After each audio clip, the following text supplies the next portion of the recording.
Información, análisis y entrevistas. Profundidad con una mirada panorámica. En Línea 1. Línea 1, muy buenos días. Aquí estamos en Línea 1. Se transmite por Radio USACH 94.5 y canal 50.2 de la televisión digital abierta. También Diario USACH, TV USACH, Zapping 173, Mundo 522 y todas las redes sociales, todas las plataformas digitales. Daniela Figueroa Videla, aquí comienza Línea 1. ¿Cómo estás, Alejandro Guillén Álvarez? Muy buenos días en este miércoles 27 de agosto, día bisagra, mitad de semana, donde nos espera un día agradable, primaveral, pero no caluroso ni veraniego como el día de ayer. ¿Te diste cuenta los 28 grados que hubo, no? Estuvo rico igual, estuvo rico. Pero igual cuesta que se abriguen las casas. En sí, la mañana la casa hacía frío. Sí, me pasa igual. En la tarde ya se reaccionó. Absolutamente. Pero, tú miras al poniente además, ¿o no? Yo miro, a todos lados, 360 tenés. Capital. Santiago está a mis pies. Así es. Bueno, estuvimos a punto de estar a tus pies, pues, Alejandro. ¿Ves? Ahí estaba yo mirando Santiago de arriba. Pobre gente, con la capa de contaminación que ayer ya era... Ah, ¿ya se veía ya? Ya qué lata, no Mira, duró nada. Cuando llueve fuerte y con viento dura 2 días. Sí. Al tercero ya está todo. Y la lluvia fue viernes, ¿no? Sí, viernes. Sí, pues nada más. Bueno, vamos a ver cómo se viene. Para hoy una máxima de 21 grados según la Dirección Meteorológica de Chile. A esta hora tenemos 6 grados, un 99% de humedad. Y si vemos el extendido para mañana jueves 28, baja considerablemente la temperatura, Alejandro. Vamos a llegar solo a los 15 grados. Totalmente nublado para este jueves todo el día, y el viernes también se mantiene incluso una llovizna matutina para el término de semana y casi el término de este mes de agosto. La mínima del viernes va a ser 10 y la máxima solo de 13 grados. ¿Vamos con la restricción? Le cuento de ipso facto que con sello verde no pueden circular patentes terminadas, no la patente, en los autos o vehículos, con patentes terminadas en 0 y 1 y sin sello verde 0, 1, 2 y 3. Buenísimo. Ordenaditos. Vamos con las calles de Santiago. Vamos. Hay un semáforo nuevamente operativo, porque había estado apagado, se restableció, en el Eliodoro Yáñez, Eliodoro Yáñez, con Avenida Providencia. Así que el flujo vehicular ya está normalizado y en aumento en la comuna de Providencia, esto hace solo 3 minutos. Y en Costanera Norte informan de un auto detenido en eje Costanera, dirección al oriente, sector General Velázquez, por pista derecha, así que conducir con precaución. Y lo último también, congestión en ruta 78 hacia el oriente entre el kilómetro 20 y 10 debido a flujo vehicular aumentado, así que considerar tiempo extra en el desplazamiento tanto para las comunas de Padre Hurtado como Maipú. Dicho eso, vamos como siempre a esta hora anunciando la pregunta del día que ya está alojada en @TVUSACH, @RadioUSACH. El presidente Gabriel Boric abrió un debate sobre el tema de la duración del periodo presidencial y dijo que 4 años resultan breves para los cambios. Entonces la pregunta es, ¿usted qué juzga?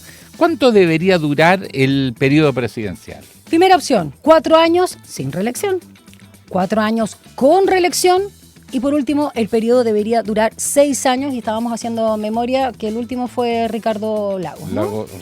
Ricardo Froilán Lagos Escobar. Exacto, sí, oye, no confundamos. Claro, porque el hijo... Exacto, ese fue el último presidente que tuvo 6 años. Sí, Michelle Bachelet ya estaba proclamada y le bajaron el periodo a 4 por una componenda que pasó récord en la élite política, porque no le apuntaban a nadie. Sí. Ellos se pusieron de acuerdo y decidieron que para desdramatizar los procesos electorales en Chile había que reducir el periodo electoral. Y se negoció ahí en la cúpula, entonces en 4 años no alcanza a hacer nada. Es la idea. Eso, parece, ¿no? Bueno. No, esa es la idea. No, claro, sí es paralizar cualquier cambio que es verdad que a la élite le incomode. Lo curioso es que la élite de derecha y de izquierda unida jamás será vencida. Ya. Y Bachelet se vio limitada 2 años y tuvo que estar reestructurando programas, qué falta de respeto. Sí, porque sobre la marcha eso no se hace. Bueno, vamos, me emociono te cuando emocionaste hablo de estos temas. de Soa Bachelet. Vamos con las principales principales noticias para esta jornada, cuando ya son las 7:34, Alejandro Guillén. Titulares en Línea 1. El gobierno dio luz verde para la implementación de pistolas de electroshock para uso por parte del personal de Carabineros. El proceso avanzará en las gestiones de compra por parte de la institución policial del último modelo de estas armas, que tiene un valor de 5 millones de pesos cada una. Posteriormente se llevará a cabo una capacitación para funcionarios y un plan piloto centrado en casos como violencia intrafamiliar, donde se usaría este tipo de armas. El ministro de Seguridad Pública, Luis Cordero, viajó a la región de la Araucanía para participar del velatorio de Manuel León Urra, guardia de seguridad asesinado el sábado durante un ataque armado cometido en un predio de la empresa CMPC ubicada en el sector Selva Jura, en la comuna de Victoria. Al término de una reunión en la prefectura de Carabineros de Cautín, el ministro se reunió con la familia de la víctima para transmitirle las condolencias en nombre del gobierno. No soy la mamá de nadie, así lo dijo la candidata presidencial Janet Jara allá en Punta Arenas y resonó en Santiago. Eso en respuesta a críticas formuladas por el presidente del Partido Comunista, Lautaro Carmona, sobre la gestión del ministro de Hacienda, Mario Marcel. El debate llevó a confrontar a integrantes de su comando como Bárbara Figueroa, secretaria general del PC, y el senador PPD Ricardo Lagos Weber. En ese contexto, la candidata intentó calmar la controversia y aseguró que aquí somos todos adultos, la verdad es que estoy concentrada en otros temas. El flamante ministro de Hacienda, Nicolás Grau, aseguró que el gobierno no tendrá ningún complejo en dialogar con la oposición para lograr un acuerdo parlamentario en la tramitación de la Ley de Presupuesto 2026. El secretario de Estado enfatizó que la promesa de responsabilidad fiscal se complementa con una agenda de nuevos proyectos, los que permitirán reducir o contener el gasto futuro, de manera tal de que la aplicación de dicho concepto también sea posible durante la siguiente administración. Y le cuento que el ministro de Defensa de Venezuela, Vladimir Padrino López, anunció este martes el despliegue de buques de mayor porte en aguas territoriales del Caribe para combatir el narcotráfico. Eso como parte de un refuerzo de la operación Relámpago del Catatumbo, que prevé el desplazamiento de militares a regiones fronterizas con Colombia. Padrino López indicó que el refuerzo de este operativo de seguridad, que empezó en enero de este año, se da ante la activación de la Zona Binacional de Desarrollo y Paz entre Venezuela y Colombia. El presidente de Estados Unidos, Donald Trump, dirigirá este miércoles una gran reunión para abordar la situación de Gaza. El enviado especial a Oriente Medio de Estados Unidos, Steve Witkoff, confirmó la reunión que se va a desarrollar en la Casa Blanca durante una entrevista en la cadena Fox News. Witkoff no dio detalles sobre los funcionarios o invitados a la reunión, pero agregó que existe optimismo respecto a que la administración Trump encuentre un camino que permita poner fin al conflicto en 2026. 7:38. Un diálogo a fondo. Entrevistas en Línea 1. El gobierno del presidente argentino Javier Milei enfrenta investigación de la justicia argentina por una causa de corrupción vinculada a presuntos sobornos en la compra de medicamentos para la Agencia Nacional de Discapacidad. Y de ahí se hacían sobreprecios para pasar plata a gente incluso del gobierno. De este caso vamos a conversar con Gabriel Morini, periodista y director de Radio Universidad de La Plata, Argentina, a quien saludamos muy afectuosamente. Gabriel, un abrazo y muchas gracias por este gesto, ¿eh? Hola Gabriel, gracias por contestar una vez más nuestro llamado desde Chile. ¿Qué tal? ¿Cómo les va? Buen día. Muy bien, muchas gracias. Primero quisiéramos, Gabriel, que nos cuentes en términos generales las repercusiones de este escándalo que anunciaba Alejandro Guillé. Yo miraba en la prensa que los coletazos eran tantos que incluso el riesgo país está arriba de 800, el mismo nivel que tenía antes de salir del cepo y del acuerdo con el FMI, entre otros coletazos. Cuéntanos. Sí, mira, primero voy a hacer algo que es casi ofensivo. Voy a corregir esos excelentes títulos que escuchaba recién cuando estaba esperando. ¿Ya? Fundamentalmente el último, porque no es un caso de corrupción, es otro caso de corrupción que se investiga del gobierno de Javier Milei. En este caso, pero tiene una particularidad. Esta vez la justicia pareciera está activa. está investigando. El primer caso de corrupción investigado por la justicia, no el primero denunciado, pero el primer caso de corrupción que compromete al gobierno de Milei, investigado por la justicia, fue el que sucedió tras el 14 de febrero de este año, cuando el presidente de la Nación Argentina participó en forma directa e inicial de una estafa piramidal con una criptomoneda, el caso Libra. Claro. La verdad es que en ese caso la investigación por parte de la justicia argentina, bueno, duerme el sueño de los justos, ¿no? No ha habido grandes avances, no ha habido, se ha demorado muchísimo, por ejemplo, para interdictar cuentas, se han demorado muchísimo para generar rápidamente una red de secuestros de celulares, de funcionarios que pudiesen estar implicados. Los funcionarios que están implicados en los dos casos de corrupción más rutilantes del gobierno de Javier Milei son siempre más o menos lo mismo, es su círculo más íntimo, encabezado por su hermana, Karina Milei, la actual secretaria general de la presidencia.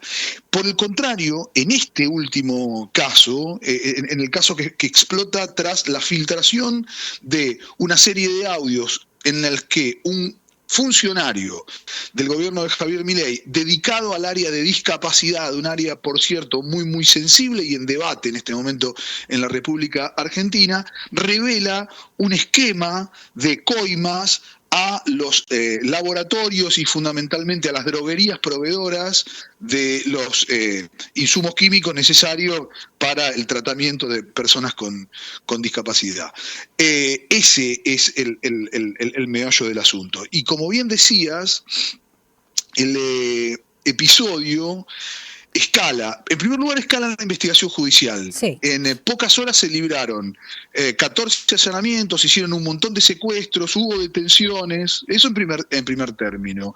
En segundo término no hay, a diferencia del caso Libra, una campaña notablemente orquestada de medios de comunicación para tratar de desviar el foco de la información o taparlo. Por el contrario, así hoy por hoy es título 1, 2 y 3 en casi la gran mayoría de los portales, programas de televisión, programas de streaming, programas de radio. Y por último, y me parece que es ha horadado la confianza pública. Mira, hay dos índices que se revelaron en las últimas horas, dos índices analizados por la Universidad de Itela y recabados por una consultora prestigiosa de la Argentina, que es Poliarquía, que habla de la confianza de los consumidores y de la confianza del gobierno.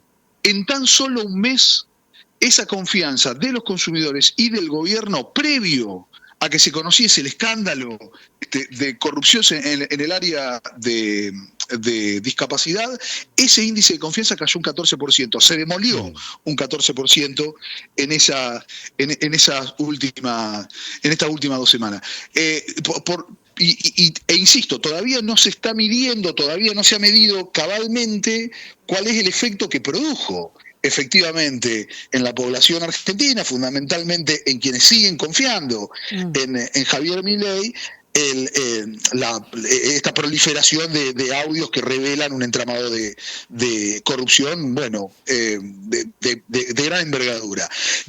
Pero como bien decías vos, quienes sí de algún modo acusaron recibo fueron los mercados, ¿no? Los valores argentinos en la Bolsa de Valores de Buenos Aires, en la Bolsa de Valores de Rosario y los valores argentinos que cotizan internacionalmente se despedazaron en las últimas 2 jornadas. O sea, la gente está creyendo esta declaración.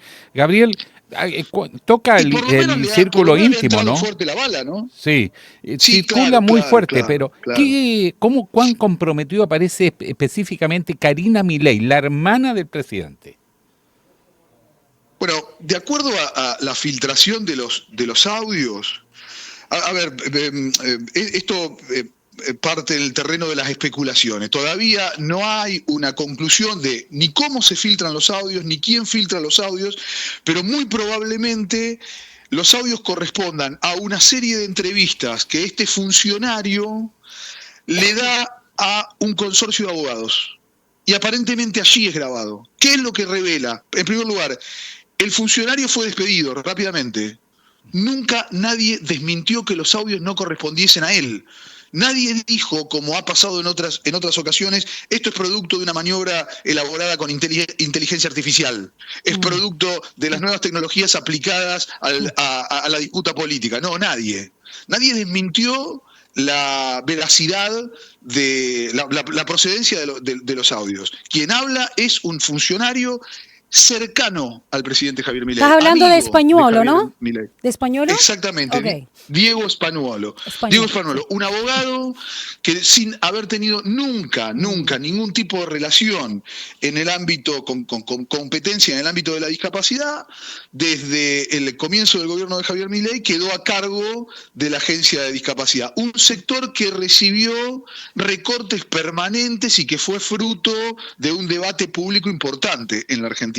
Es más, estos audios se revelan el mismo día en el que en la Cámara de Diputados se debatía si se rechazaba o no un veto presidencial a una ley que fijaba un piso mínimo de dignidad para las personas con discapacidad a través, por ejemplo, de subsidios. ¿Tá? Esto ocurría el miércoles pasado. Este es un tema de debate candente hoy por hoy en la Argentina. Y en ese preciso momento es cuando, se desbarata estos episodios de corrupción, ¿no? Pero ¿hasta dónde llega? Porque aparece Karina Milei, la hermana del presidente, Lule Menem, la familia Menem, que parece, no sé, algunos menos apoyando el gobierno. Sí. ¿Es muy comprometedor, es nítido o está un poquito en el nombre dando vuelta?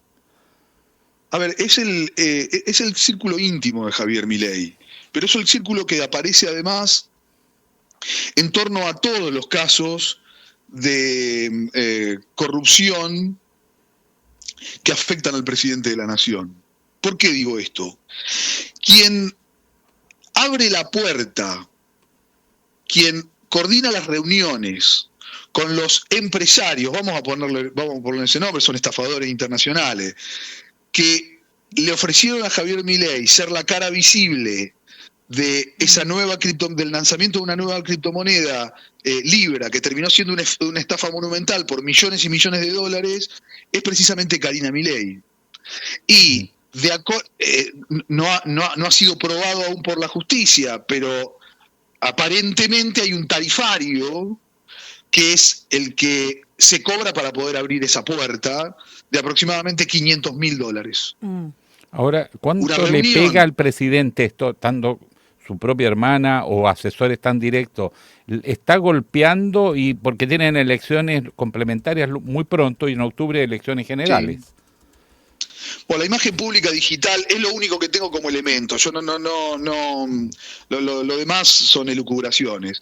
La imagen pública digital del presidente, medido por 3 encuestadoras que lo que hacen es fundamentalmente recabar datos de confianza pública en medios digitales, en redes sociales. La imagen pública digital, desde el comienzo del escándalo a la fecha, se precipitó más de 15 puntos del presidente. Y lo verdaderamente llamativo, que de esos 15 puntos, 14 puntos, hasta hace una semana atrás, valoraban positivamente la gestión y la imagen pública digital de Javier Milei. Gabriel. ¿No? Digo, ahí hay un cambio, hay una suerte de desazón por parte de quienes sostenían confianza en Javier Milei, que aparentemente es importante. Lo que no quiere decir que tenga una repercusión directa en las elecciones. Esto lo digo montado en la historia electoral argentina. Una de las reelecciones en el marco de nuestra historia, no tan abundante, por cierto, bastante breve, de reelecciones definidas por la Constitución. En el año 1995, la primera vez que se podía reelegir después de un montón de años a un presidente de la Nación, Carlos Menem fue reelecto. Sí. Y en ese momento había una multiplicidad enorme de casos de corrupción denunciados. Uno de ellos era una denuncia del embajador de los Estados Unidos, en aquel momento Terence Stodman, con 8 denunciantes con nombre y apellidos, la mayoría de ellos CEO, titulares de empresas estadounidenses, que revelaban un entramado de pedido de coimas de altísimos funcionarios del gobierno de Carlos Menem. Sin embargo, Carlos Menem fue reelecto en la República Argentina con un importantísimo caudal de votos, sacó más votos de los que había sacado en la elección original en el año 1989, y fundamentalmente lo que animó a la gente, esto me parece que es el saldo histórico, ¿no? Lo que animó a la gente a elegir a Carlos Menem, aún siendo muy sospechado de encabezar una estructura de corrupción al frente del gobierno, lo que lo animó fue algunos aciertos económicos, como por ejemplo haber demolido la inflación. Bueno, Javier Milei viene apostando a ese caballito desde el día 1 de su gobierno. Las elecciones que dentro de 15 días, menos de 15 días, 10 días, se van a dirimir en el mayor territorio de la República Argentina, que es la provincia de Buenos Aires, con 17 millones de electores. Bueno, de algún modo darán cuenta qué es lo que pesa más hoy, por hoy, en la valoración del votante argentino. Gabriel, si haber encontrado alguna estabilidad en la góndola o la moral. Déjame hacerte la última pregunta, Gabriel Morini, periodista y director de Radio Universidad de La Plata, Argentina. Respecto también a las repercusiones, no sé si la palabra es moral, pero sin duda sí es emocional, porque digamos las particularidades que tiene Javier Milei, que digamos que templado no es, ¿no? Y lo que significa para él, a propósito de este núcleo personal, íntimo del que hemos hablado, particularmente su hermana Karina, ¿cómo lo golpea y lo podría golpear en una inestabilidad que se puede acentuar aún más? Sí, yo, no tengo muchas herramientas de análisis para hablar de la emocionalidad del presidente. Lo que sí puedo dar cuenta es que el presidente, en una enorme cantidad de entrevistas, ha puesto a su hermana en un lugar extraordinariamente gravitante en su vida en términos emocionales y en su vida en términos actitudinales, por decirlo de algún modo. Javier Milei considera que su hermana es un factotum para que él haya logrado lo que pudo lograr, entre otras cosas convertirse en el presidente de la nación argentina. Considera que su hermana es una compañía indispensable para que él sea funcional. Por lo que, si seguimos esa línea de razonamiento, cualquier afectación directa a la imagen pública de Karina Milei, quien además, hay que decirlo, además de la secretaria general de la presidencia, si se quiera, de la principal asesora del presidente de la Nación Argentina, es la armadora política, junto con Lule Menem, el otro sindicado como responsable de esta red de corrupción, junto con Lule Menem, a saber, sobrino del ex presidente Carlos Saúl Menem, son los dos armadores políticos federales que se impusieron a sangre y fuego, por cierto, en la interna de La Libertad Avanza, postergando algunos sectores que habían acompañado a Javier Milei desde el libertarismo, desde el comienzo del recorrido político de Javier Milei, y de algún modo cambiándolo por una clase política heredera del menemismo que hoy por hoy estaba un poco suelta, ¿no? Ellos han sido cruciales en el armado político de Javier Milei, un armado político, por cierto, que le ha dado algunos muy buenos resultados, como por ejemplo el que obtuvo en el mes de abril en la Ciudad Autónoma de Buenos Aires, uno de los principales distritos electorales, venciendo a una fuerza que viene gobernando esa ciudad hace más de 20 años, el PRO de Mauricio Macri. Pero digo, por eso me parece que la figura de su hermana, más allá de lo emocional, tiene un impacto en el andar político de Javier Milei que tiene capacidades desestabilizantes. No sé si me explico. Muy claro, Gabriel, con lo que estoy diciendo. Vamos a seguir la pista de este nuevo caso de corrupción en el gobierno de Milei, que ahora también afecta a su círculo más íntimo, más personal. Gracias, Gabriel Morini, periodista y director de Radio Universidad de La Plata, Argentina. Gracias además por todos estos antecedentes históricos para poder también entender lo que está sucediendo. Un abrazo grande. Gracias, Gabriel. Gracias a ustedes, un abrazo grande como siempre. Hasta luego. Chao. 7:54.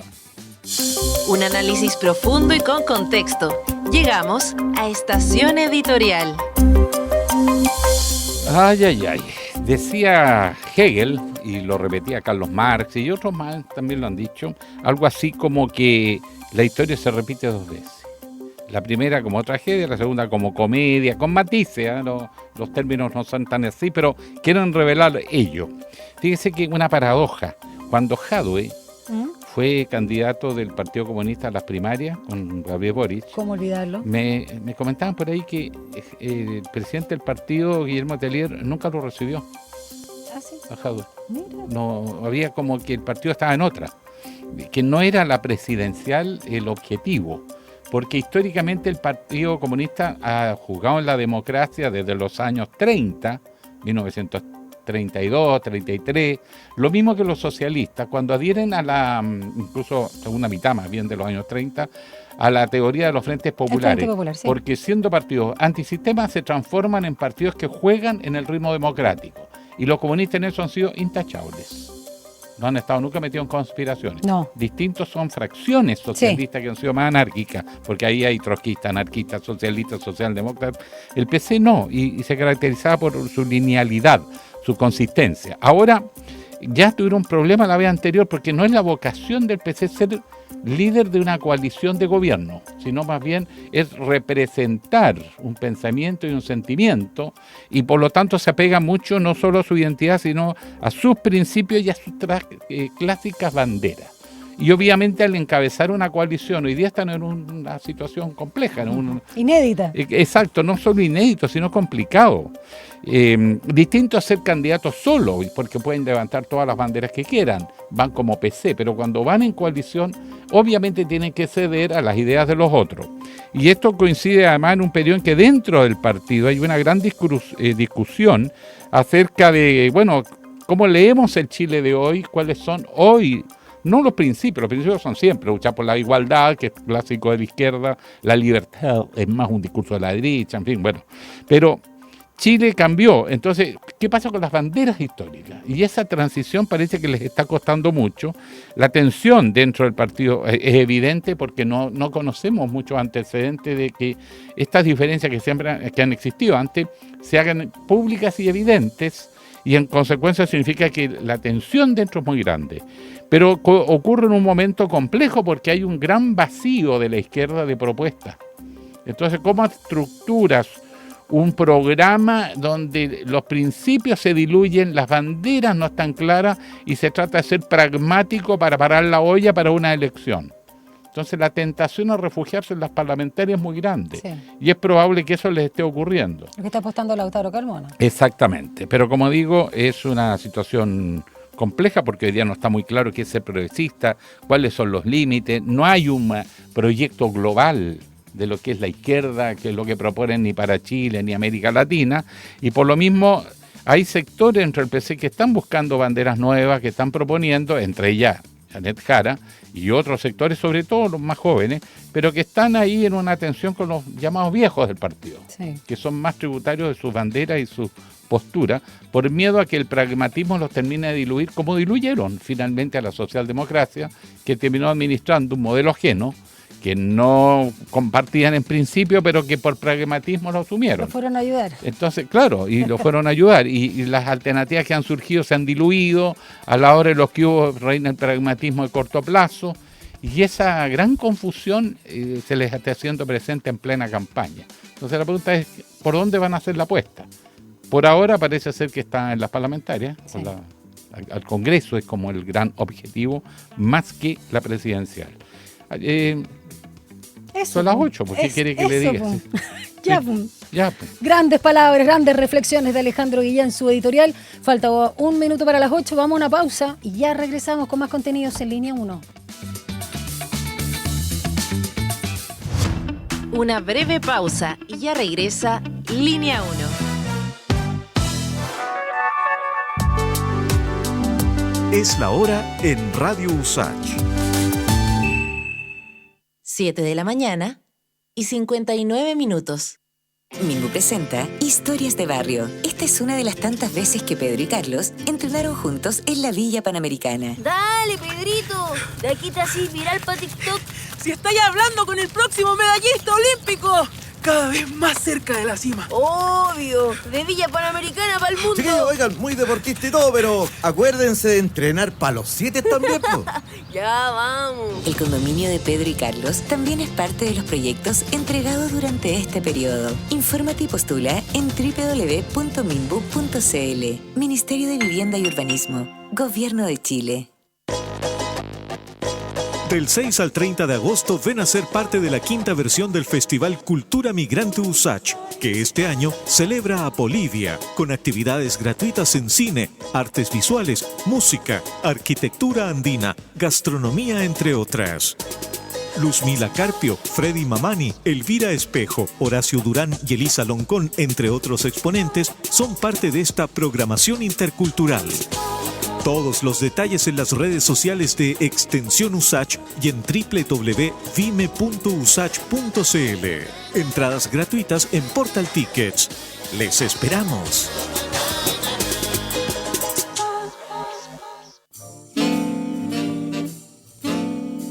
Cada día a las 20 horas los invitamos a disfrutar lo mejor del jazz y el smooth jazz.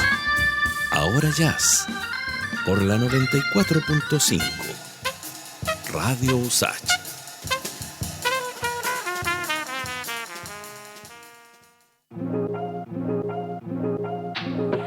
Sé parte de nuestra franja cultural en Artes y Oficios los lunes y viernes a las 17 horas. Teatro, danza, música, cine, artes visuales, literatura, tradición y vanguardia. En Artes y Oficios conocemos más del trabajo que existe detrás de cada creación realizada por las y los protagonistas del mundo artístico, cultural y patrimonial y de su impacto en nuestra sociedad. La invitación es a discutir la cultura con todas sus aristas. Juntémonos en la 94.5 los lunes y viernes a las 17 horas. Radio USACH, nuevas voces. Estamos de regreso en Línea 1. Titulares en Línea 1. El gobierno dio luz verde para la implementación de pistolas de electroshock para uso por parte de personal de Carabineros. Y el proceso va a avanzar con las gestiones de compra por parte de la institución policial del último modelo de estas armas, que tienen un valor de 5 millones de pesos cada una. Se va a llevar a cabo una capacitación para funcionarios y un plan piloto centrado en casos de violencia intrafamiliar. El ministro de Seguridad Pública, Luis Cordero, viajó a la región de la Araucanía para participar del velatorio de Manuel León Urra, guardia de seguridad asesinado el sábado durante un ataque armado cometido en un predio de la empresa CMPC, ubicado en el sector de Selva Oscura, comuna de Victoria. Al término de una reunión en la prefectura de Carabineros de Cautín, el ministro se reunió con la familia de la víctima para transmitirle las condolencias en nombre del gobierno. El Ministerio de Energía informó la salida de Sandra Maldonado como seremi de la región de Aysén. Esto después de las críticas que recibió tras conocerse antiguas publicaciones de ella donde atacaba al expresidente Sebastián Piñera. La militante del Partido Socialista duró menos de 24 horas en el cargo. El ministro de Hacienda, Nicolás Grau, aseguró que el gobierno no tendrá ningún complejo en dialogar con la oposición para lograr un acuerdo parlamentario en la tramitación de la Ley de Presupuesto 2026.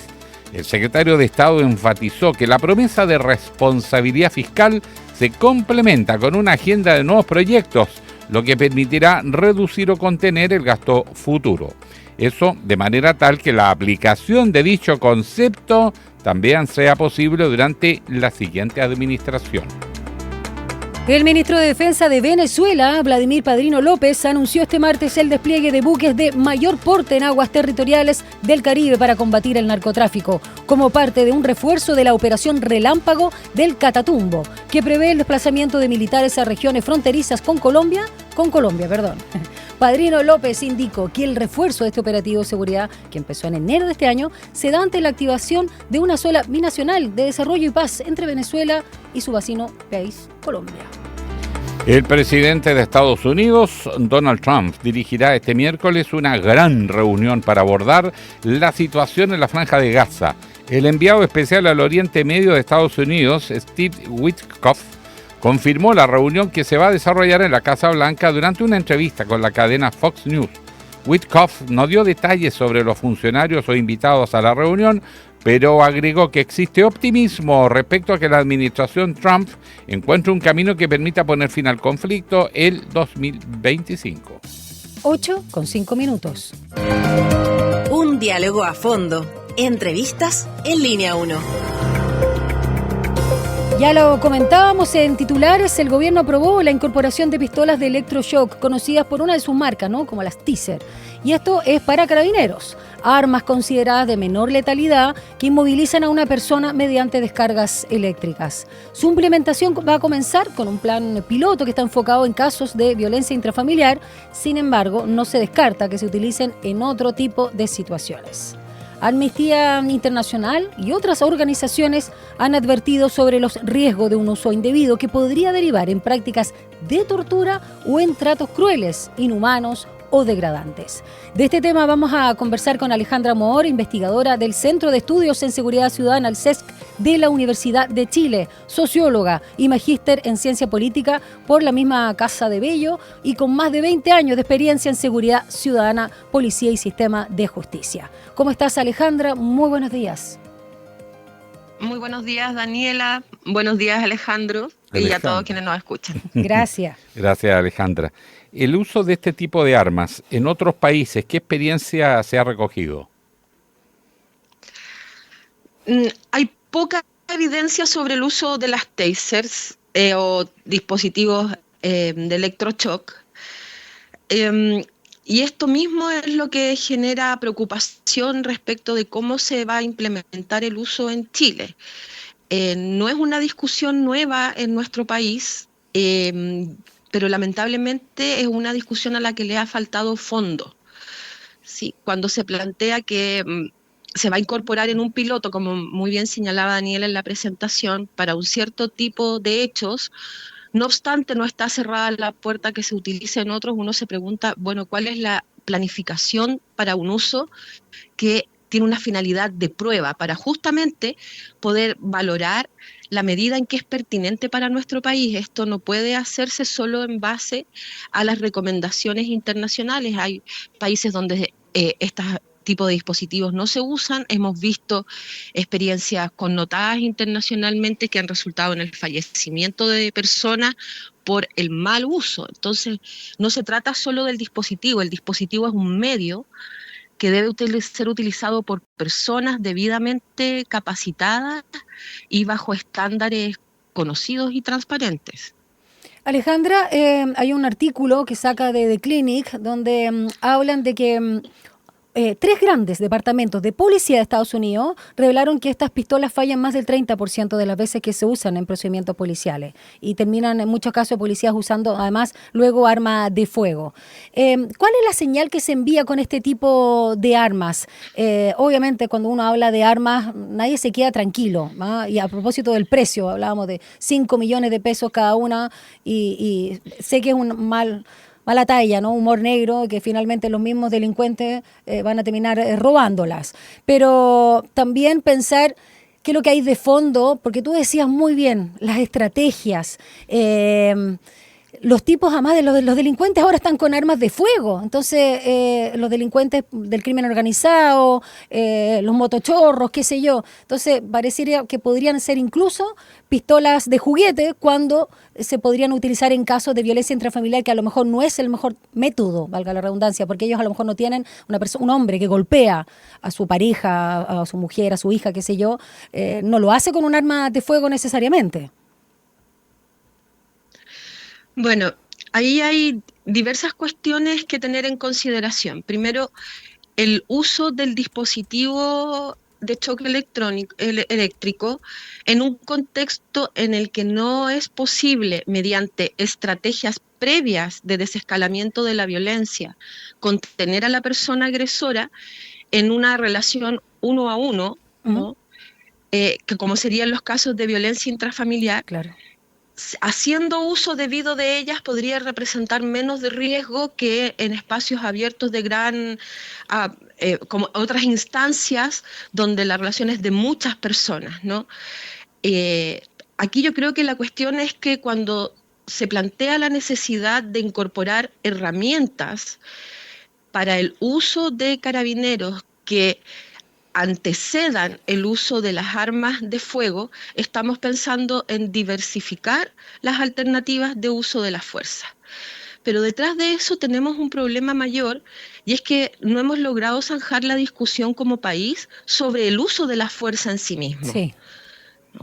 ¿Cómo vamos a regular el uso de la fuerza? Carabineros tiene una regulación propia que ha venido perfeccionando en los últimos años y donde incorpora no solo el concepto de racionalidad del uso, sino también el estándar de proporcionalidad, que en la discusión normativa ha sido eliminado. Entonces podríamos decir hoy día que Carabineros tiene una mejor normativa que la que se está discutiendo en el Congreso.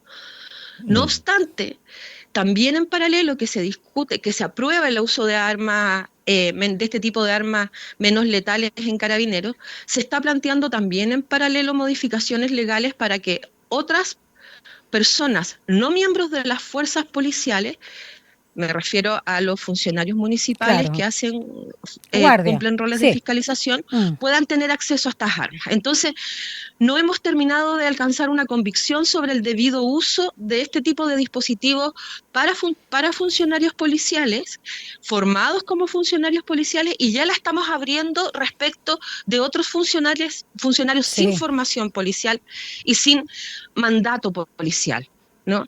Entonces tenemos un problema más de fondo que la herramienta, y es sobre qué vamos a entender y para qué vamos a usar la fuerza en nuestro país. Claro. Sí, evidente, porque la Constitución establece el monopolio de la fuerza a la policía y a las Fuerzas Armadas, y aquí aparece una privatización de esa facultad y atribución constitucional. Pero al margen de eso, el sentido práctico, ¿no?, que me preocupa, es que cuando se actúa en un conflicto, de la naturaleza que sea, la persona no llega con la mente fría, racional, evalúa, también se contamina, y nuestra policía tiende, la experiencia comparada demuestra, y también la experiencia propia, que de repente se descontrolan y se podría prestar fácilmente para que enfrenten a un grupo de mocetones ahí que están tomando cerveza y que se insolentaron con el policía, y el policía va y le mete un golpe eléctrico con uno y se arma algo más grande. O sea, en el fondo, aquí hay que ver el factor humano, cómo se reacciona, la cultura, las disposiciones, los temas que no son evaluados, como por ejemplo tendencia de personalidad o de carácter que se puedan descontrolar bajo presión. Y las investigaciones y sumarios de la policía tienden a distorsionarse para tratar de evitar el escándalo, qué sé yo. En ese terreno tan poco aclarado, pero pragmático, tan humano, bueno, ¿qué riesgo corremos? Bueno, esa es justamente la cuestión, Alejandro, porque como señalaba, este tipo de dispositivos es una herramienta que puede ser bien o mal utilizada. Si bien es cierto, hay ciertas tecnologías de los dispositivos más adecuadas que otras, aquí lo clave es, como tú muy bien señalas, el factor humano. Y allí es donde todavía estamos en un proceso de comprender cómo formamos a ese factor humano, ¿no? Porque efectivamente, debajo del uniforme policial hay un ser humano, hay una persona que también experimenta emociones, ¿no?, que también puede descontrolarse. No obstante, esa es la función clave de una buena capacitación, que le entregue herramientas al personal policial para hacer un adecuado control de sus emociones cuando le toca cumplir sus funciones policiales. Porque de otra manera son ciudadanos comunes y corrientes, y no podemos entregarle armas de fuego a ciudadanos comunes y corrientes para restablecer el orden, ¿no?, para garantizar el imperio de la ley.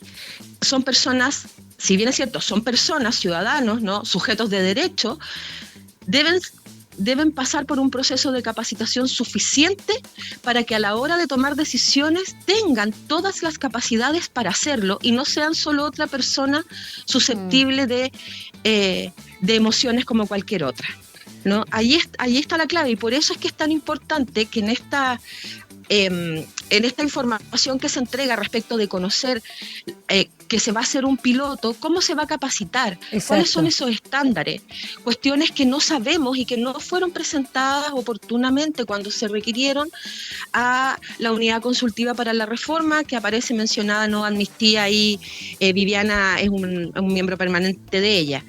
Y si no lo conoce la unidad consultiva, la verdad es que tenemos serias dudas de quién lo conoce realmente y cómo está estructurado esto. Alejandra, y a propósito de la capacitación, también considerar los grupos vulnerables en el uso de estas armas de electrochoque. Hay personas particularmente vulnerables, por supuesto menores de edad, personas mayores, personas con riesgos cardíacos, con arritmias, que usen marcapasos y por supuesto embarazadas, que ya obviamente sería un descriterio enorme.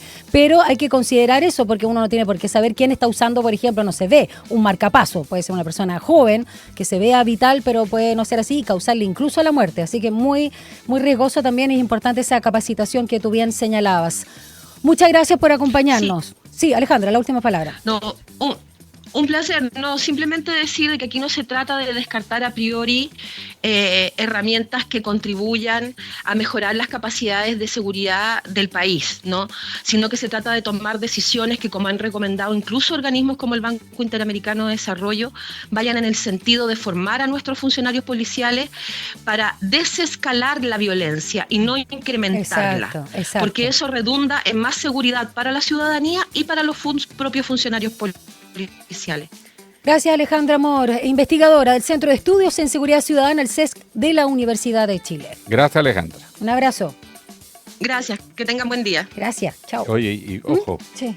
La Constitución es clara, no es llegar y extender el uso. No, si tú le pasas a los guardias de seguridad armas del tipo que sea, creas un organismo paralelo, armado y con un nivel de discreción en el uso de las armas enorme. No olviden, solo para que la memoria histórica no se les olvide nunca, Manuel Contreras creó un sistema de guardias privados después de la dictadura militar que trabajaba con las grandes empresas de nuestro país.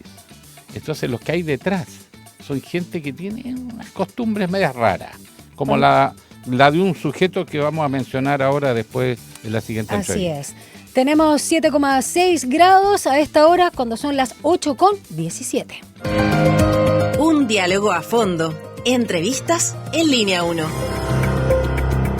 Finalmente, este martes de madrugada salió de Punta Peuco el brigadier en retiro de ejército José Sara Holger, tras cumplir la condena que se le impuso por el asesinato nada menos que del excomandante en jefe del ejército Carlos Prats y de su esposa Sofía Cuthbert. Este crimen, yo creo que lo condenan a 15 años, pero además participó en la Operación Cóndor y es el famoso de la frase, estos corvos brillantes y acerados que le ofreció a Pinochet días antes del plebiscito del 88. Bueno, de ese personaje estamos hablando. Y bueno, ¿qué dice la familia Prats? No pueden hablar, obviamente, a las víctimas, pero están los hijos. Vamos a conversar con Sofía Prats, que ya está en línea con nosotros. Muy buenos días, Sofía. Bienvenida a Línea 1. Hola, Sofía. Buenos días, gusto de saludarlos. Gracias por acompañarnos y decir que Sofía Prats no solo es hija del general Carlos Prats y Sofía Cuthbert, también política, activista chilena. Fue alcaldesa de Huechuraba, fue embajadora de Chile en Grecia, Chipre y Serbia.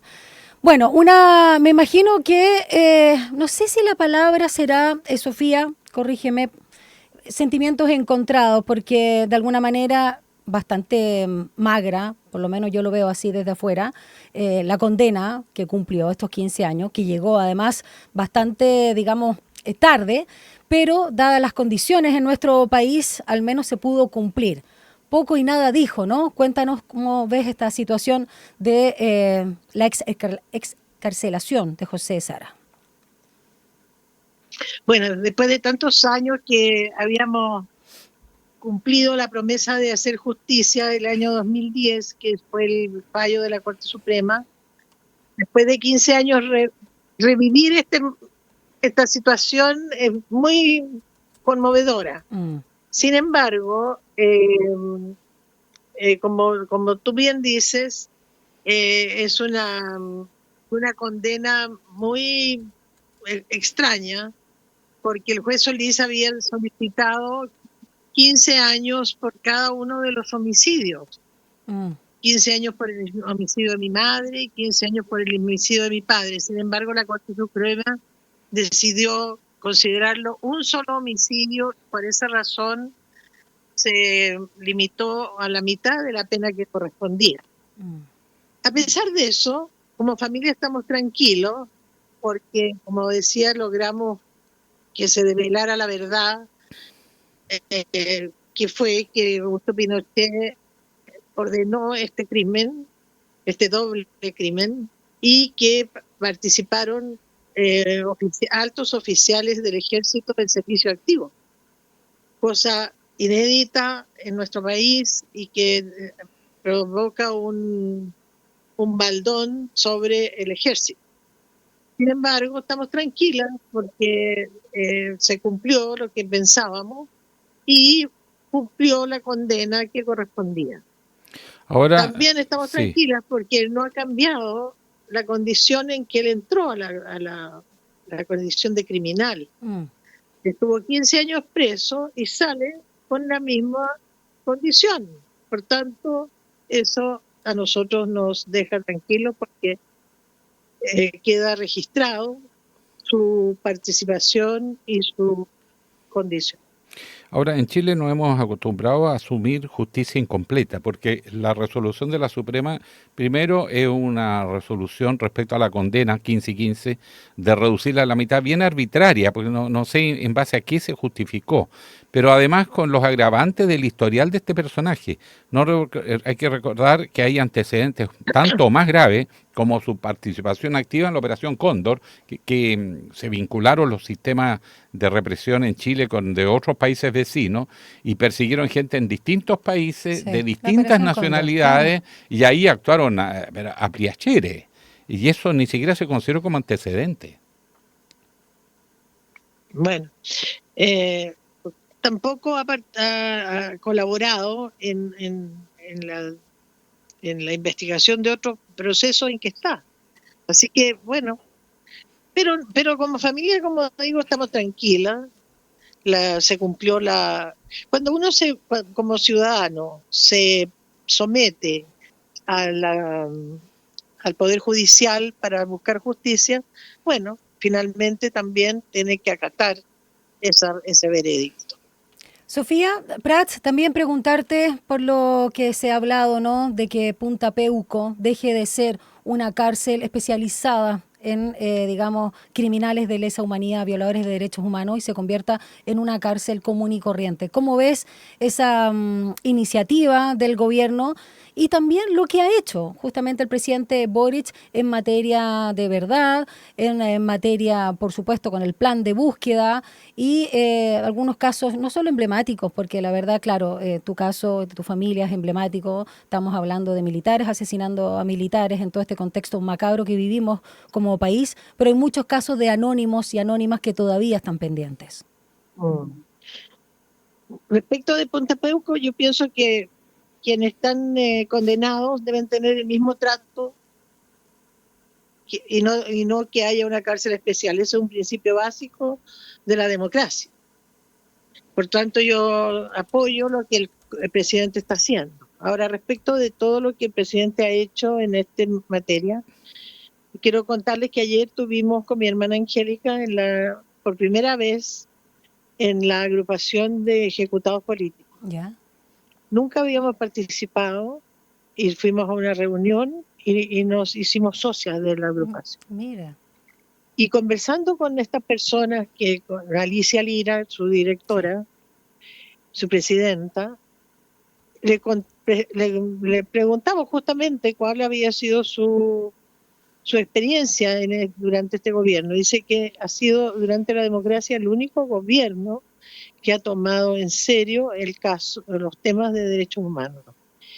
Tienen un apoyo para todas las actividades que realizan, para los viajes que tienen que hacer a reuniones en provincia, y se sienten absolutamente apoyados por esta gestión que está haciendo este gobierno. Este viernes va a haber una reunión en la cual se le va a entregar a la familia de los ejecutados políticos las carpetas de las querellas que se han logrado establecer, cosa que nunca había ocurrido. Sí. Entonces hay una dignificación, decía ella, de todas las personas que fueron víctimas. ¿Tú concuerdas con eso, Sofía? Bueno, es la experiencia que hemos tenido también en respecto de la búsqueda de detenidos desaparecidos, que también hay una acción muy, muy importante que no se conoce, digamos, públicamente, por respeto justamente al tema, pero que se ha realizado con mucha dedicación.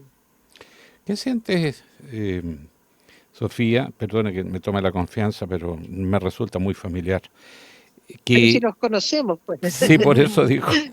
Por eso, que en Chile, con todo lo que ha pasado, no se ven gestos significativos de arrepentimiento. Son casos muy puntuales y más bien de baja graduación. Pero el arrepentimiento no solo no está, sino que en las redes entre los uniformados activos se sigue reivindicando lo que ocurrió como un acto patriótico, como un servicio a Chile. Ale. Ese pacto de silencio, sí. Pero además, porque eso podría ser el miedo a que lo juzguen y que lo vean expuesto. Esto es más que eso, es reivindicarlo. Sí. Entonces, bueno, ¿qué se siente cuando han vivido ustedes como familia algo tan brutal que asesinen de un bombazo sus propios colegas, además? Bueno, siempre hemos tenido una situación de una relación ambivalente con el ejército. Porque, por un lado, han reconocido la figura de mi papá, le pusieron su nombre a un campo militar, hay muchas veces ceremonias de reconocimiento, pero al mismo tiempo se percibe apoyo a la dictadura y eso es lo hemos vivido a través de muchas acciones. Por tanto, hay una doble acción de parte del ejército. Por un lado, una muestra de compromiso con la democracia, pero por otro lado también muchas acciones que van en contra de eso. Es muy doloroso, porque además socava los fundamentos de nuestra convivencia, de nuestro país. Socava los fundamentos republicanos. Es muy peligroso, muy doloroso. Ahora, a mí me quedó dando vuelta tu expresión justicia incompleta, porque el acto de justicia consiste en tres cosas. Uno, castigas al culpable, la sanción que la ley establece. No es venganza, es justicia. Segundo, tú tienes que reparar a la víctima. Y tercero, tienes que restablecer la norma quebrantada, pero aquí y todo eso en un tiempo determinado, porque exacto. Si no llega a tiempo tampoco es justicia. Sería una cuarta condición de justicia que tarda no es justicia. Exacto. Pero lo que uno no ve en general, a pesar de que han pasado tantos años, algunos crímenes hace 50 años, exacto. Otros 30 y tantos, pero la dictadura duró 17 años, no es solo 50 años y algo más. Y uno no ve que sea una genuina reparación, es cuando hay un aspecto emocional, de compromiso, afectivo. No es una formalidad. Exacto, sí. Por lo menos yo me imagino Es lo que te digo. Sí. Hay una acción ambivalente. Sofía Prats, sí. quiero preguntarte por último por declaraciones, en la misma línea de lo que decía Guille. Declaraciones como la de Juan Sutil, que parece que para él 17 años no es nada, porque su argumento para declarar una dictadura es que se perpetúe en el tiempo, como que si 17 años con todos los horrores no hubiese sido nada. Y también, anteriormente, las declaraciones de la candidata de Chile Vamos a la presidencia, Evelyn Matei, ¿no? De la inevitabilidad de algunas muertes en el primer periodo, el año 74, donde asesinaron a tus padres, sin ir más lejos. Bueno, la verdad es que no hay palabras para poder calificar un pensamiento tan brutal, porque la verdad es que nadie puede, si tiene, digamos, sentimientos profundos de solidaridad y de respeto por el ser humano, pensar que hay muertes inevitables cuando estas son provocadas por una dictadura. Es una cosa muy dolorosa de pensar que en Chile existan personas con ese pensamiento y muy, muy peligroso como digo, para nuestra convivencia. En este momento, no solo ella, varios candidatos a la presidencia han manifestado su apoyo a la dictadura sin ninguna pudor. Entonces, están participando de un sistema democrático, aprovechándose de aquel, pero con un pensamiento totalmente totalitario. Es muy, muy doloroso para el país. ¿Te preocupa eventualmente un gobierno de José Antonio Kast, Sofía Prats-Cuthbert? Por supuesto, me preocupa mucho porque significaría un cambio cultural muy importante, un retroceso en todo lo que significa la relación democrática del país. Bueno, Sofía. Y es curioso, ¿sí? Me llama la atención que personas que profesan la religión católica tengan ese pensamiento que es contrario al cristianismo. Exactamente. Así es. Gracias, Sofía Prats, hija del general Carlos Prats. Y Sofía, ¿cómo se pronuncia el apellido? ¿Cuthbert o Cuthbert? Un gusto saludarte, Guillermo. Me escucho. Hasta otra oportunidad y muchas gracias a los dos. Muchas gracias, Sofía. Un abrazo a la familia. Me quedé con la duda nomás. Un abrazo, que le vaya bien. Chao. Chao, gracias. Bueno, lo decíamos, ¿no? Las hijas de Carlos Prats, de hecho, el año pasado, a propósito de los 50 años del golpe militar, no solo Sofía, que nos acompañaba recién, sino también Angélica y Cecilia, las tres hijas del matrimonio Prats, Cuthbert o Cuthbert, no sé cómo se llama, lanzaron un libro bien interesante que se llama Lo que tarda la justicia, a propósito del caso justamente de sus padres, publicado por Editorial Debate. ¿La conocías a Sofía? Sí, mira, incluso mucho antes, durante la dictadura militar. Sí, a sus 80 años ya es parte de la agrupación de familiares ejecutados políticos. Mira, para entender los dramas de los países, Chile se caracteriza por no resolver nunca sus dramas, los perpetúa. Esto hace mucho rato que debe haber sido resuelto, pero la mayoría de los detenidos desaparecidos no han sido encontrados. No ha habido colaboración con la justicia, no ha habido gestos de arrepentimiento. Aún más, los que no están comprometidos, las generaciones posteriores que no tienen por qué cargar con eso, lo reivindican, ¿no? Ve las redes sociales como de repente entre o redes privadas que de repente se filtran en los lenguajes que utilizan. Es un país que no termina de aprender y peor, repite la historia una y otra vez. ¿Verdad? Es dicen que no se repita, pero rima. Esa es otra de las posibilidades. Pero más allá del dicho común, tal como decía Sofía Prats, ¿no? Sin pudor reivindican la dictadura y los crímenes de lesa humanidad o las violaciones de los derechos humanos. No solo los militares, el expresidente del Senado, del que tengo gran estima, García Ruminó. Claro, José García Ruminó dice a la prensa que eso no fue dictadura, que fue gobierno militar. Bueno, y la violación de derechos humanos es parte de un gobierno. Increíble, sí, eres bien ponderado. Ahora, y me preocupa porque si ellos ganan, como dice la encuesta, llegaran a ganar esta elección, ¿cuáles van a hacer no solo van a gobernar por decreto, sino además qué va a pasar con los derechos humanos? ¿No son importantes? ¿Qué van a hacer con toda la lucha por reivindicar a la gente que fue víctima de esto? Así es.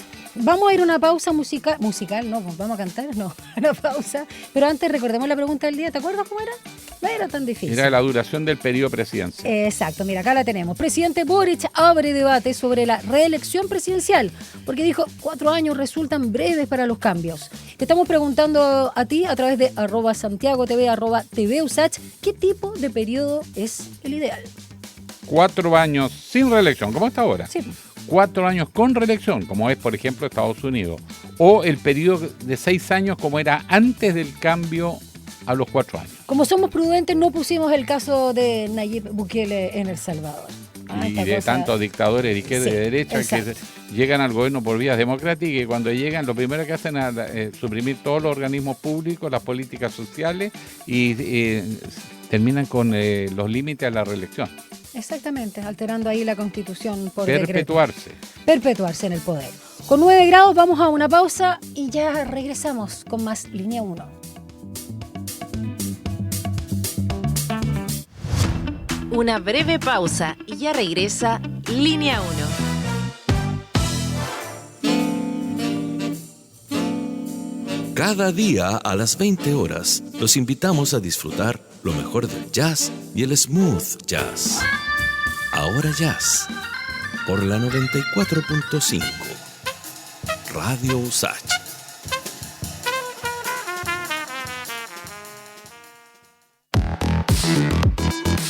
La crisis climática, los alcances de la inteligencia artificial, la ciencia de frontera, la economía, la salud, la educación. Porque el mundo vive tiempos de cambios y en medio de lo incierto, en Sin Pretexto buscamos respuestas a los grandes desafíos. El futuro nos inquieta, pero sabemos que se escribe en el presente. Te invitamos a una conversación profunda. Soy Mirna Schindler y te acompaño de lunes a viernes a las 6 de la tarde en Radio USACH. Sin Pretexto. Extensión USACH, Aula Records y Radio USACH presentan Notas de Colección, un recorrido por el repertorio universal de la música de tradición escrita, desde las obras y grabaciones más célebres de la historia hasta aquellos tesoros escondidos que guardan nuestros archivos. Martes y jueves a las 21 horas te invitamos a Notas de Colección, un aporte de Extensión USACH, Aula Records y Radio USACH. Nuevas voces. Este 2025 te invitamos a Somos Expertas, Nuestra Voz. En esta segunda temporada podrás seguir conociendo las historias de vida de distintas mujeres expertas, sus trabajos, estudios e investigaciones que buscan hacer de este mundo un lugar mucho más justo. Conéctate a Somos Expertas, Nuestra Voz, cada miércoles y sábado a las 13 horas por la 94.5 FM, el canal 50.2 de la televisión digital abierta y en nuestras plataformas digitales. Radio USACH, Nuevas Voces. Hola, soy Daniela Valdés, periodista del Departamento de Extensión USACH y del sello Aula Records, y los dejo a todas y todos invitados a que sintonicen los lunes y los viernes a las 9 de la noche Atlas Musical de Chile, un espacio donde estamos revisando un disco chileno, ya sea de nuestra discoteca, de nuestro sello o recomendaciones que llegan al programa. Hemos estado con ensambles de cuerdas, solistas, grupos de cámara, nuestros elencos artísticos, entre otras composiciones de artistas nacionales. Sintonicen entonces lunes y viernes a las 21 horas aquí en Radio USACH. Les esperamos.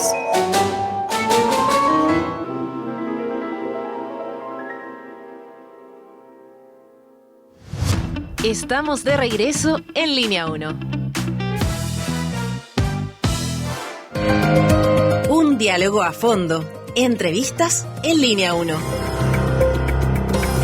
Nuestro invitado es jarista y no oficialista. A ver, ¿cómo es eso? Jorge Sharp, ex alcalde de Valparaíso y candidato a diputado por el Distrito 7 en cupo de la Federación Regionalista Verdes Sociales y de Acción Humanista, es decir, en la segunda lista que dicen algunos. Exacto. Y no sé si habrán 3, pero yo entiendo que son 2. La alternativa. Exacto. Jorge, ¿cómo está? Muy buenos días, alcalde. Exalcalde. Hola Alejandro, hola Daniela. Bueno, sí, el que ha sido, hola Jorge. Me gustó la presentación, Alejandro. Sí, pues el que ha sido alcalde sigue siendo color, alcalde. Le puso color, Jorge. ¿Cómo pero está? Obvio. Oiga, Jorge, no, pero muy bien, lo de jarista está muy bien. Sí, eso te quería preguntar. A ver, partamos por tus propias definiciones. No eres oficialista, ¿por qué? Pero eres jarista, ¿por qué? Corta. Soy jarista, Alejandro, porque creo que Janet Jara tiene todas las condiciones para convertirse en presidenta de Chile, porque creo que ha demostrado que es capaz de hacer una convocatoria que va más allá de su partido y de los partidos oficialistas, y eso yo creo que genera ronchas y a problema y complejiza mucho a las viejas guardias o a aquellos que están acostumbrados a hacer política de forma tradicional, porque me parece que Janet Jara es la candidata que se preocupa de los temas cotidianos, de los que les importa a la clase media y a los temas que le importan a las familias que el sueldo no les alcanza a llegar a fin de mes. Y pienso que Janet Jara en ese sentido tiene una convocatoria que va más allá que el mundo oficialista. Por eso soy jarista, Alejandro, Daniela, porque además creo que Janet Jara es el futuro. Este gobierno está terminando y creo que tenemos con ella una tremenda oportunidad de proponerle al país un proyecto que no sea conservador ni autoritario como es el que propone la derecha, en definitiva.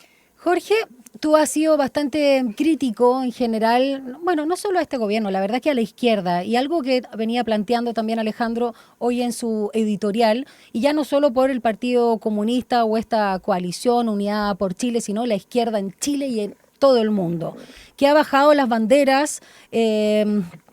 Quizás en la política de los acuerdos ha cedido bastante porque ha dejado de lado sus convicciones. ¿Cómo estás viendo el estado del arte de la izquierda chilena en particular cuando vemos el avance de la ultraderecha y que Kast podría ser eventualmente, según dicen las encuestas que se equivocan, el nuevo presidente de Chile? Ya esto es un nivel mayor a Piñera, que además lo tuvimos 2 veces. Sí, yo, Daniela, estoy muy de acuerdo con la...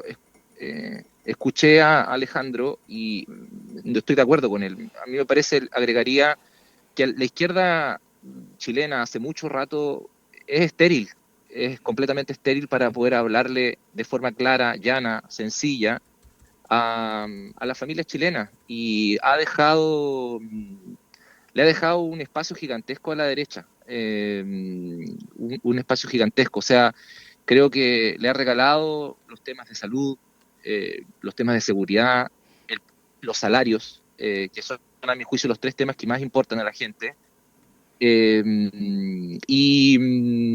no es una izquierda que le hable a las personas desde los temas cotidianos, desde los temas que tienen que ver con las condiciones de vida más sencillas, más elementales, y yo he sido parte de la izquierda también, y por tanto esta es una crítica, pero también una autocrítica que al final uno ha terminado hablándole a los convencidos, a la barra brava. Hay mucha gente en Chile que no se moviliza, que no es parte de movimientos sociales. Perdona, ¿ya no te sientes de izquierda? Que dijiste yo era de izquierda, ¿ya no te sientes más allá del partido propiamente tal, de su nombre, o la vereda que tú te pares? ¿No estás del lado de izquierda hoy? O sea, soy una persona que viene del mundo de la izquierda, eso es innegable, Daniela, pero sí me paro frente a la izquierda de forma muy crítica y autocrítica, porque hoy día existe una gran, pero de verdad una gran mayoría de familias que de forma silenciosa soportan día a día los abusos y las desigualdades del sistema, desde los temas más cotidianos vinculados a la falta de inversión en sus barrios, hasta las listas de espera en los hospitales, o pasando por los problemas que tiene la educación pública, donde estudian los niños y las niñas, los jóvenes de las familias más trabajadoras y humildes del país, o los temas de transporte, que quizás acá en Santiago no son tan agudos, pero en la región de Valparaíso nosotros no tenemos una política pública como ustedes tienen en el metro, que trasciende gobierno tras gobierno. Allá cada gobierno tiende a improvisar con el transporte, y el transporte hoy día está matando la vida nocturna de las ciudades, hace que la gente llegue tarde a la pega, los estudiantes no se les respeta la tarjeta nacional estudiantil, siguen los conductores de la micro ganando por boleto cortado, en fin. Estoy hablando de los temas cotidianos, de los temas que le importan a la gran mayoría de los chilenos, que no se moviliza, que tiene otras formas de expresar sus malestares, y me parece de que ellos y ellas son los que les ponen el hombro al país. Entonces, yo no digo que no haya que dejar de trabajar y hablarle a las compañeras y a los compañeros, ¿no? Pero hay que proponerle a los compañeros y a las compañeras que ellos no bastan para poder construir una mayoría en Chile. Entonces, me parece que ahí Janet Jara tiene algo, tiene un espíritu, tiene una vocación y que de repente no la dejan, a mi juicio, desarrollarla completamente, porque ella tiene una tremenda potencialidad para llevarnos por ese camino. Por eso soy jarista, porque creo que a través del liderazgo que ella tiene, podemos abrir una nueva etapa para la izquierda, para el mundo progresista, para aquellos que pensamos en las ideas de cambio. Esa es mi mirada respecto a la crisis de la izquierda y cómo esta juega en el escenario político concreto de las elecciones. Jorge, una consulta. Ustedes levantaron una lista, paralela al oficialismo, porque están con Jara, pero no se sienten oficialistas. ¿Es esa la tendencia que quieren marcar o es un tema pragmático que los partidos pequeños lo estaban dejando fuera en el fondo de la lista parlamentaria y se estaban agarrando todos los cargos de los partidos grandes? Sí, Alejandro, desde mi mirada, yo soy parte de un movimiento que es Transformar Chile. Tenemos nosotros una alianza política, electoral y programática con la Federación Regionalista Verde Social que lidera Jaime Mulet. Llevamos 3 candidaturas en la región de Valparaíso, por el Distrito 6, Octavio González, y por el Distrito 7, quien te habla, y el presidente de nuestro movimiento, Rodrigo Ruiz. Y nosotros entendemos, por lo menos esta segunda lista, Alejandro, como un poco de todo, por decirlo así. ¿Tiene algo de oficialista? Por supuesto, porque Acción Humanista y FREPS han sido parte de la alianza de gobierno, pero también tiene algo de no oficialista, porque el movimiento del que soy parte, como también otros movimientos que componen la lista, independientes, dirigentes sociales, a lo largo de todo Chile, son más de 190 candidatos. Muchos de nosotras y nosotros no fuimos oficialistas porque no integramos el gobierno, ninguno tuvo un cargo, nuestros movimientos no participaban en la mesa de los partidos, pero creo que la virtud que tiene la lista, Alejandro, es que logra ampliar la base de apoyo que tiene la candidatura de Janet Jara, y en vez de tener 186 candidatos, hoy día va a tener el doble de candidatos haciéndole campaña, o por lo menos una gran cantidad de candidatos. Pues no sé si todos y cada uno de los candidatos de las 2 listas van a sacarse la foto con Janet o le van a hacer campaña, por lo que he visto en las últimas horas, declaraciones por la prensa, pero el sentido de la segunda lista para nosotros, para el movimiento que soy parte, Alejandro, está puesto ahí. Y claro, Jorge, es muy probable de que haya gente que reconozca cosas que el gobierno ha hecho, pero que también reconoce también la falencia y es crítico respecto a varias de otras cosas que no se han hecho en el gobierno. Por tanto, creo que es una lista, yo creo, Alejandro, que es una lista complementaria. Y por lo menos para nosotros el problema no es la lista Unidad para el Cambio, o Unidad para Chile, perdón, sino que nuestro problema es la derecha. Nuestro adversario político es la derecha y sus ideas autoritarias y conservadoras que no le hacen bien a la familia chilena. Entonces, Jorge, por lo menos nosotros vamos a hacer una campaña muy orientada a marcar la diferencia con la derecha, más que marcar la diferencia con Unidad para Chile. Déjame preguntarte para finalizar, Jorge de Sharp, a propósito de la Federación Regionalista Verde Social y la salida, ¿no?, de Esteban Valenzuela como ministro de Agricultura y toda esa polémica, ese dolor quizás ahí. Trascendió en la prensa que van a tener una reunión con él como de apoyo, no sé si la palabra también es desagravio. Cuéntanos ahí qué se está generando y cómo también evalúas justamente la gestión de Valenzuela en agricultura. Creo que el ministro Esteban Valenzuela, Daniela, era uno de los buenos ministros que tenía el presidente Boric. Y muy simpático. Tenía alto reconocimiento. Sí, tenía alto reconocimiento en el mundo del agro, también tenía una alta valoración de las encuestas. Creo que el presidente perdió un gran ministro para terminar su periodo. Y creo que de repente hay cosas que no son necesarias hacer para demostrar que uno tiene influencia o poder. Hay cosas que requieren una mirada más calmada. Y hoy día lo importante es Janet Jara. Y todo este tipo de cosas que están pasando en las últimas horas, lo único que hacen es ponerle palito en la rueda a su liderazgo. Así que... Sí. ¿Qué ves tú, perdona, que te haga la pregunta, porque yo tengo mi interpretación, la he dicho. ¿Qué está pasando con el PC? ¿Por qué el presidente del PC parece tan crítico del gobierno, incluso del programa, que considera que es a lo más un punto de partida, y cada día se veía la candidata más molesta, más incómoda, y ahora le mandó a decir que ella no era la mamá y que no peleara por la prensa. Uy, perdón, y ¿Qué hay detrás? Camilo Escalona dijo que Lautaro Carmona dio un golpe al presidente Boric, que ningún otro dirigente político se había atrevido. Claro, pero ¿qué pasa en el PC? ¿Cómo lo ves tú? Es contradictorio porque realizar una crítica a Mario Marcel es realizar una crítica al corazón del gobierno. Sí. Es como criticarse a sí mismo. Claro, Creo que es autocrítica. innecesario. Exacto, o sea, es como muy raro, porque Mario Marcel sostuvo la política económica de este gobierno y al igual que ministros del Partido Comunista son parte del comité político y por tanto de la conducción del gobierno. A mí me parece de que más que marcarle un punto a Mario Marcel, lo que tenemos que hacer es difundir las propuestas económicas, que son muchas, muy interesantes, de Janet Jara, a los ciudadanos y ciudadanas de nuestro país.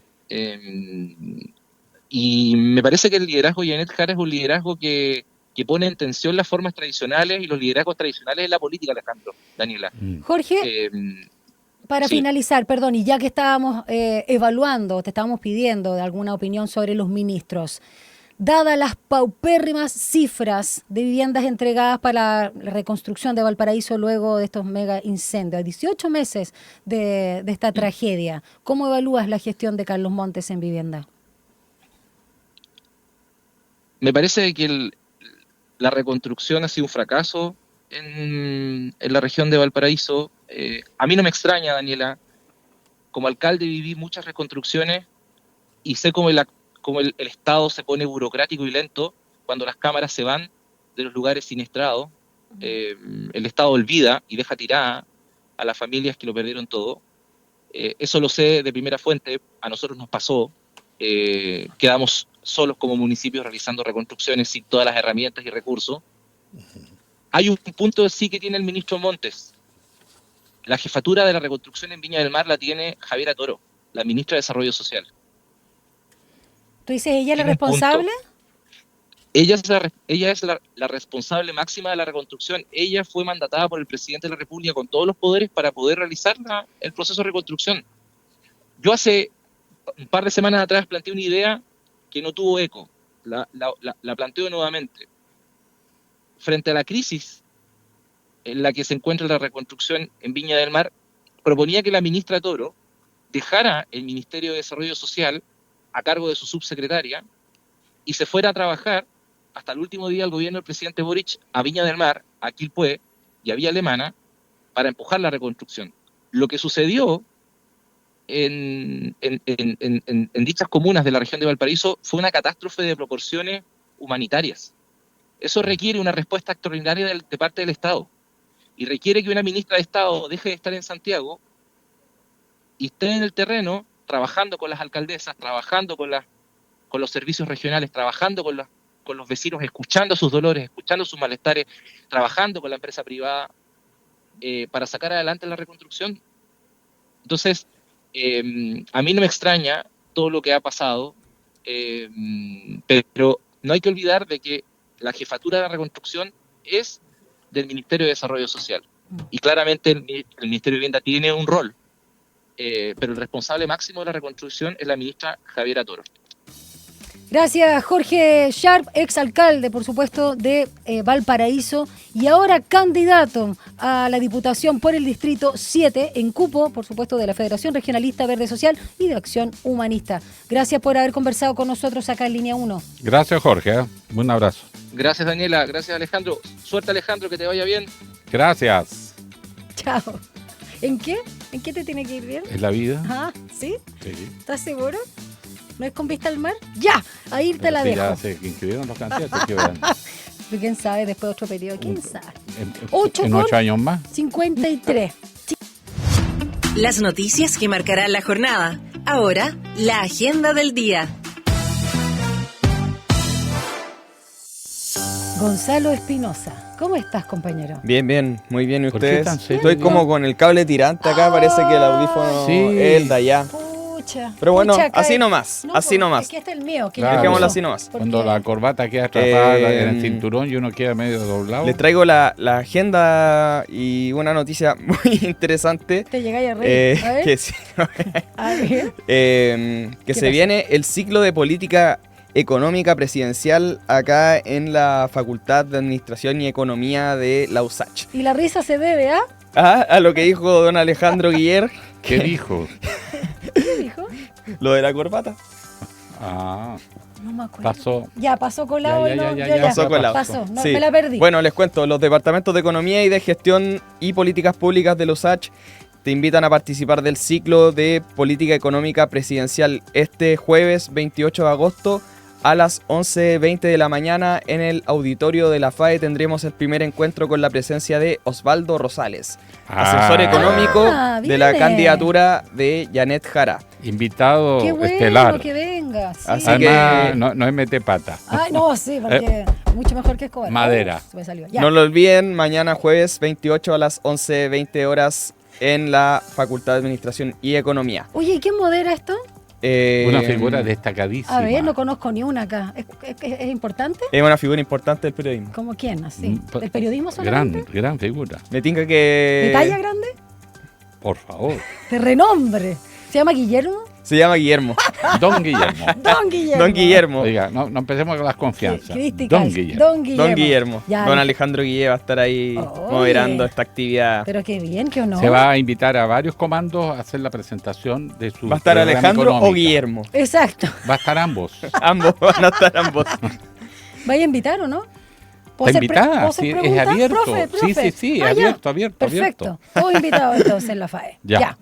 Otra A las cosa. 11:20, mañana, A jueves, las 28. 11:20, jueves 28. No se lo pierdan. A las 9:15 el ministro de Justicia, Jaime Gajardo, y el subsecretario de Justicia, Ernesto Muñoz, se reúnen con el director nacional de Gendarmería, Rubén Pérez, quien les dará a conocer el estado de avance de las 17 medidas anunciadas recientemente para el fortalecimiento del sistema penitenciario, así como una serie de acciones a implementar en sus primeros 90 días al mando de la institución, con foco en aumentar el control de los recintos penales e intensificar el combate al crimen organizado, que ha estado bien complicado en los últimos días.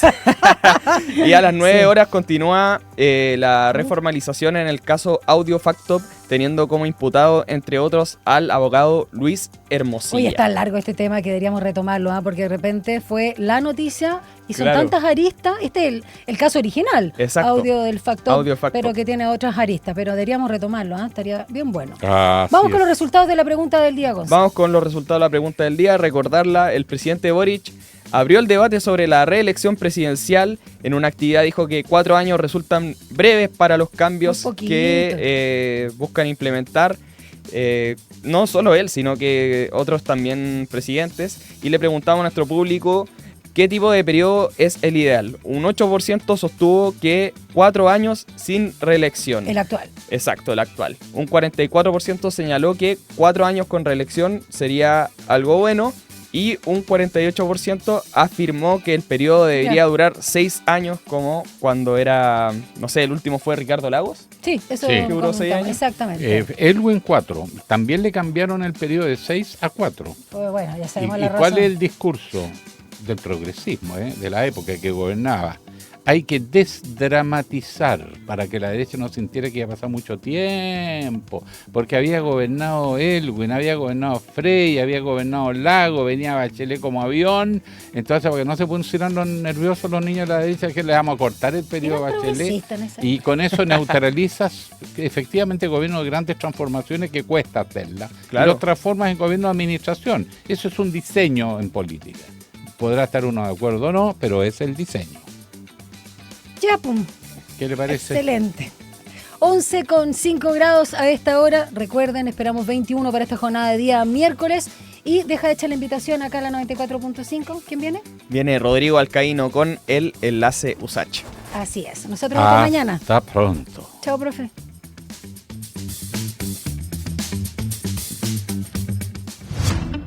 Información, análisis y entrevistas. Profundidad con una mirada panorámica. En Línea 1.